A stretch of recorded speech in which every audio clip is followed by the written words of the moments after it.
Hello, good evening, नमस्कार, आदाब। एक बार फिर से आप सबका स्वागत है ड्रीम यूपीएससी चैनल पे, which is a part of Unacademy. पहली चीज तो ये करो, एक बार से लिंक को शेयर कर दो अपने फ्रेंड्स के साथ में, क्योंकि ये टॉपिक बड़ा इंटरेस्टिंग सा है और जहाँ पे पैसे वैसे की बात आती है, आप लोगों का जो क्रेज है ना वो अपने आप बढ़ने लगता है।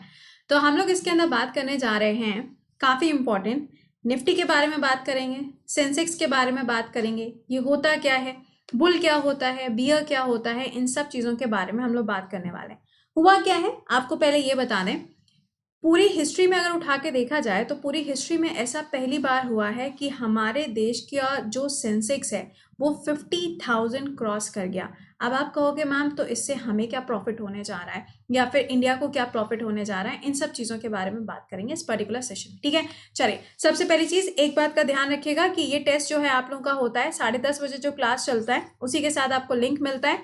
टेस्ट आपका स्टार्ट होता है 11:15 बजे। ठीक है, क्लास को मिस मत किया करो, अनअकैडमी पे ही क्लास होता है। चलिए अच्छा, तो बात करते हैं यहाँ पे कि एक्चुअल में सिचुएशन है क्या, चल क्या रहा है ना।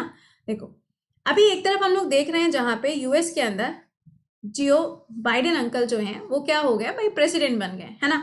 और आपने ये भी देखा कि उन्होंने अभी रिसेंटली ये भी बोला है कि वो इंडिया के साथ में रिलेशंस को और भी ज़्यादा स्ट्रॉन्ग करेंगे और काफ़ी ज़्यादा इन्वेस्टमेंट करेंगे, डिफेंस के सेक्टर में इन्वेस्टमेंट करेंगे, बाकी भी चीज़ें इन्होंने कही हैं। बहुत अच्छी बात है, लेकिन अब हुआ क्या, मतलब यहाँ पे यूएस का कोई हाथ नहीं है, चाइना का भी कोई हाथ नहीं है, फिर भी इंडिया ने अपने आप से खुद से ऐसा कौन सा काम कर लिया है कि अचानक से जो सेंसेक्स है वो 50,000 को क्रॉस कर गया। अब आपको पहले तो ये पता होना चाहिए कि ये बला होती क्या है ना। आधे बच्चों को तो यही नहीं पता होगा, चलिए बताएंगे। पहले तो good evening to all, please एक बार से सेशन को लाइक और शेयर मारना, और चैनल पे अगर पहली बार आए हो तो प्लीज़ इसको क्या करना है, सब्सक्राइब जरूर करना है। ठीक है ना। देखिए हुआ क्या हुआ, ये है बीएसई। अभी ये बीएसई क्या है अभी बताते हैं।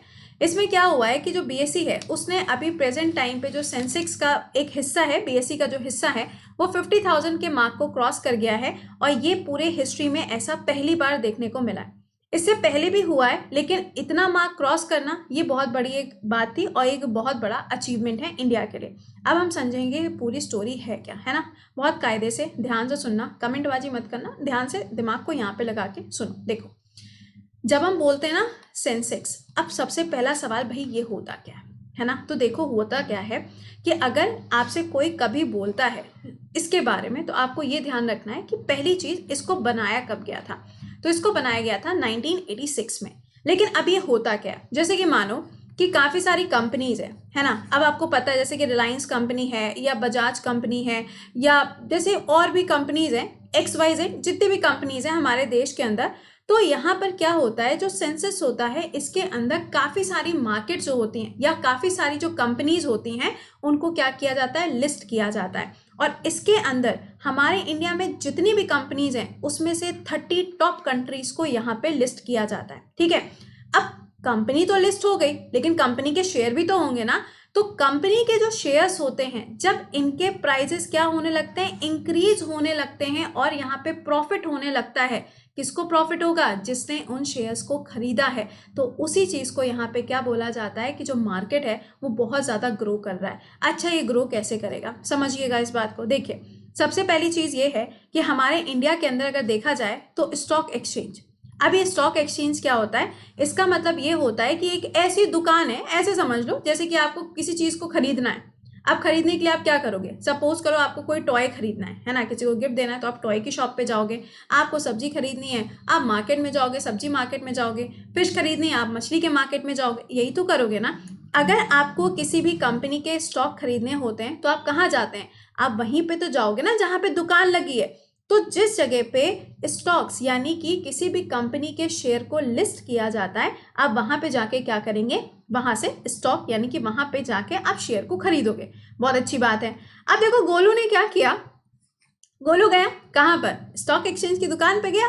वहां पे जाके उसने कहा कि भाई हमको शेयर खरीदने। बहुत अच्छी बात है, लेकिन क्या ऐसे ही शेयर खरीद लोगे, नहीं ऐसा नहीं होता। देखो इसमें दो चीजें हैं। पहला तो आता है आपका नेशनल स्टॉक एक्सचेंज, जिसके अंदर क्या आता है, निफ्टी आता है। सभी लोगों ने ये नाम सुना होगा, अगर हाँ तो एक बार थम अप करिएगा। और दूसरा क्या आता है, दूसरा है बॉम्बे स्टॉक एक्सचेंज। ठीक है, और ये जो बॉम्बे स्टॉक एक्सचेंज है, अगर कोई आपसे कभी पूछे कि ये बताना इंडिया का सबसे पुराना स्टॉक एक्सचेंज कौन सा है या फिर एशिया का सबसे पुराना स्टॉक एक्सचेंज कौन सा है, तो आप क्या बोलेंगे, यही वाला है। कभी बनाया गया था? 1875 में इसको बनाया गया था। अब सुनो, यहाँ पे नेशनल स्टॉक एक्सचेंज में तो निफ्टी आता है, लेकिन बॉम्बे स्टॉक एक्सचेंज में पता है क्या आता है? इसके अंदर आता है सेंसेक्स, यानी कि सारा का सारा जो खेल है वो किसका है? इसका है। अब खेल तो हमें पता चल गया कि खेल की शुरुआत कहाँ से हुई, लेकिन इससे होगा क्या और इससे हमारी जो इकोनॉमी है क्या उसके ऊपर कोई फर्क पड़ने वाला है? क्या चाइना के ऊपर कोई इससे फर्क पड़ेगा या पाकिस्तान के ऊपर कोई फर्क पड़ेगा? वो सारी बातें हम लोग करेंगे। अब देखो हुआ क्या, जब भी हम किसी चीज को कहते हैं ना कि इसमें किसी चीज की बढ़ोतरी हुई यानी कि इंक्रीमेंट हुआ, या हम कहते हैं कि इसके अंदर कोई डिक्रीज हुआ, तो उसका एक बेस टाइम भी होता है ना। अब मैथ्स तो आप जानते हो मेरी कितनी अच्छी है, लेकिन ये चीज़ समझिएगा कि अगर हम किसी भी चीज़ का फाइनल प्रोडक्ट निकालते हैं तो पहले हम उसको पुराने वाले से कंपेयर करते हैं। डीआई में यही तो करते हो ना। तो ज़रा इस पॉइंट को समझना कि एक बेस ईयर डिफाइन किया गया था, है ना। और अगर आपसे पूछा जाए कि भैया ये बताओ अच्छा बेस ईयर क्या था, तो बेस ईयर रखा गया था 1978, यानी कि इस समय पर अगर किसी भी शेयर का प्राइस कितना था, 100 रुपए था, तो वो अब बढ़ के कितना हो गया, 50,000 रुपीज। मतलब आप समझ रहे हो, लोग यहाँ पर इतना ज्यादा इन्वेस्ट अब कर रहे हैं कि हर कोई शेयर मार्केट में ही पैसा लगाने के लिए बिल्कुल तैयार खड़ा है कि भैया हमारे देश का जो मार्केट है वो बहुत ऊपर जा रहा है। बहुत अच्छी बात है। अब ये बहुत ऊपर जा कैसे रहा है? देखो, मैंने आपको कहा कि 30 कंपनीज हैं जिनको लिस्ट किया गया है ना। अब 30 कंपनीज कौन कौन सी होंगी तो ये कोई ना कोई डिसाइड करेगा। तो क्या होता है, स्टैंडर्ड एंड पुअर ये क्या करता है, ये टोटल 30 कंपनीज को डिसाइड करेगा कि ये 30 कंपनियां हैं जो बहुत अच्छा परफॉर्म कर रही हैं और आने वाले टाइम में भी बहुत अच्छा परफॉर्म कर सकती हैं। तो इन्हीं कंपनीज को यहाँ पे रखा जाएगा और इन्हीं के शेयर्स को क्या किया जाएगा, बेचा जाएगा। अब अगर कोई कंपनी बहुत अच्छा परफॉर्म कर रही है तभी तो लोग उसके शेयर खरीदेंगे ना, तभी तो उसकी डिमांड बढ़ेगी। तो बस कुछ इसी तरीके से इनकी जो डिमांड है वो मार्केट में क्या हो गई, बढ़ती चली गई। बहुत अच्छी बात है। अब डिमांड तो चलो बढ़ गई, है ना। अब पॉइंट यहाँ पर ये आया कि हमें पता कैसे चलेगा कि कौन सी कंपनी के शेयर बढ़ रहे हैं, कौन सी कंपनी के कम हो रहे हैं। तो इसके लिए एक इंडेक्स भी बनाया जाता है और वो इंडेक्स पूरी जानकारी आपको देता है कि कौन से शेयर अप है, कौन से शेयर डाउन है, क्या कहाँ पे कैसे चल रहा है। ठीक है, तो ये पूरा सिनेरियो आपको समझना है। अब पॉइंट यहाँ पर ये आता है कि मैम इंडिया का जो पूरा का पूरा सेंसेक्स है वो 50,000 प्लस हो गया, मतलब इतना ज़्यादा हाइक पे चला गया, तो इससे हमारी इंडिया की इकोनॉमी के ऊपर फर्क क्या पड़ेगा? सबसे बड़ा सवाल तो ये निकल के आता है ना। तो देखो जरा यहाँ पर आप देखो एक बात समझना, दो शब्द होते हैं और यहाँ से क्वेश्चन आपके पेपर में पूछा भी जाता है। यार मतलब मुझे बताने की जरूरत नहीं है कि पेपर में सवाल क्या आता है, आप लोग एक्सपर्ट हो चुके हो। बुल एंड बियर, ये दो शब्द होते हैं, है ना। बियर देख के आधों के दिमाग में सीधे आया होगा सेंटियागो घूम कर आते हैं, और आगे तो आप समझ ही गए होंगे, है ना। तो जरा वापस आ जाओ, पॉइंट को समझो। देखो, बुल मार्केट और बियर मार्केट दो शब्द होते हैं। अगर बोला जाता है बुल मार्केट, इसका मतलब ये है कि उस पर्टिकुलर कंट्री की जो इकोनॉमी है वो बहुत अच्छी तरीके से काम कर रही है और यहाँ पर जो अनएम्प्लॉयमेंट है वो क्या हो गया है, कम हो गया है, ऐसा बोला जाता है। दूसरी बात बोली जाती है कि जो प्राइजेस हैं वो भी क्या होते जा रहे हैं, इंक्रीज होते जा रहे हैं। तो आपको क्या लगता है हमारी जो इंडिया है ये कौन सी वाली कैटेगरी में आएगी, बुल मार्केट में या बियर मार्केट में, ये बताना। क्योंकि बियर मार्केट का मतलब होता है कि हमारे देश की जो इकोनॉमी है वो स्लो डाउन हो रही है, मतलब ऑब्वियस सी बात है कुछ प्रॉफिट नहीं हो रहा है, कहीं से कुछ पैसा ही नहीं आ रहा है, और साथ में अनएम्प्लॉयमेंट जो है वो बढ़ता चला जा रहा है, और इसके साथ साथ जो रिसेशन है उसकी सिचुएशन भी देखने को मिल रही है। तो आप मुझे ये बताओगे कि इंडिया जो है वो इस टाइम पे प्रेजेंट सिचुएशन की अगर हम बात करें तो इंडिया कौन से वाली कैटेगरी में आएगा।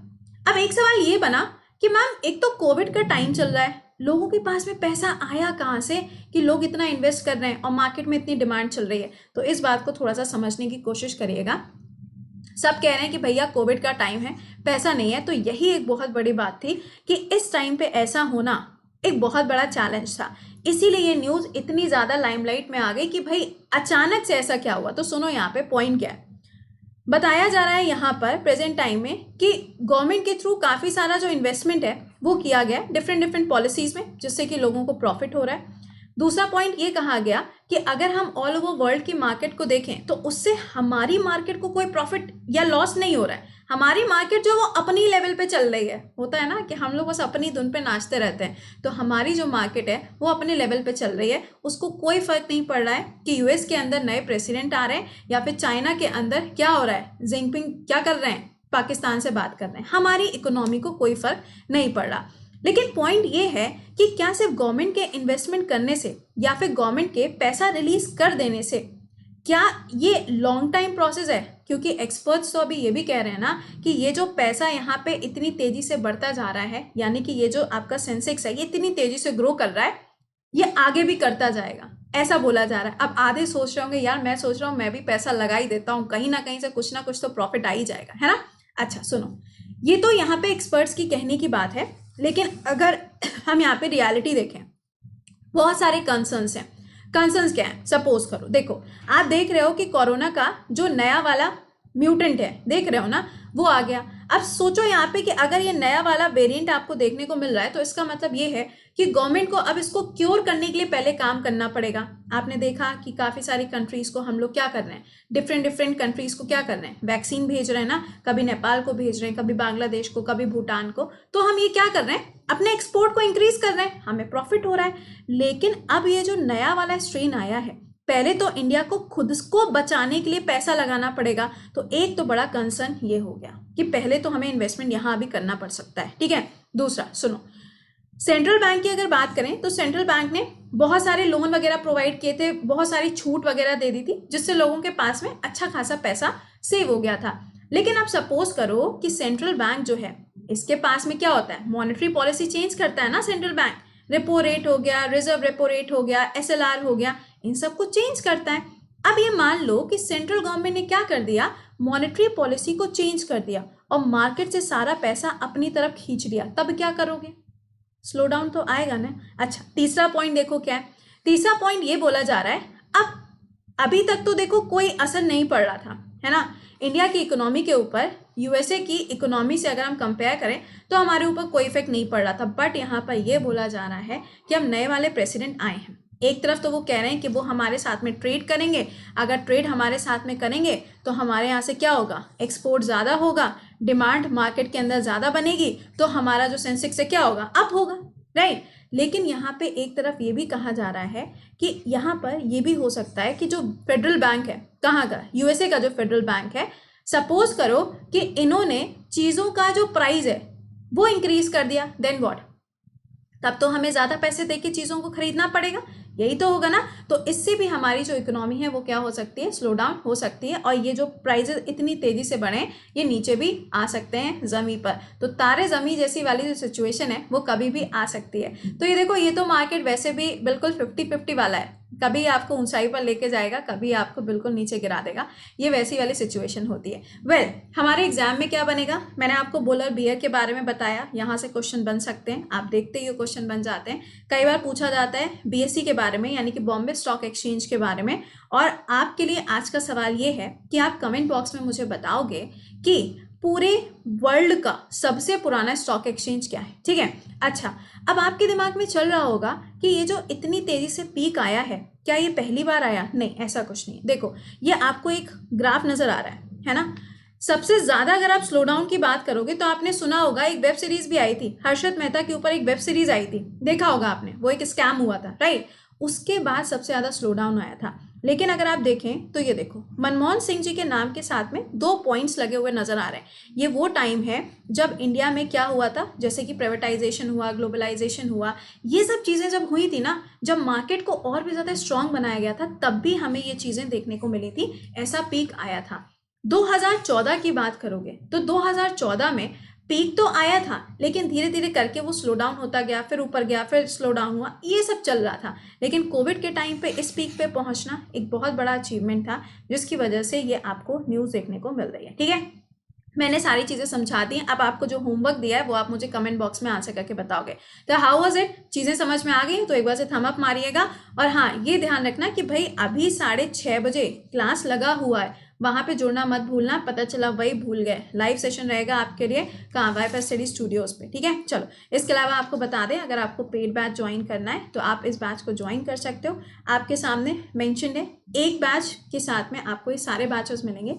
कोड विल बी कृति10, बस ये ध्यान रखिएगा 25 जनवरी से पहले इसको ज्वाइन कर लेना। ऑलराइट, चलिए, अच्छा तो मिलते हैं शाम को 6:30 बजे। टिल देन खुश रहिए, मुस्कुराते रहिए, एंड स्टॉक एक्सचेंज का जो खेल है उसे जरा देखते रहिए। Bye bye and take care.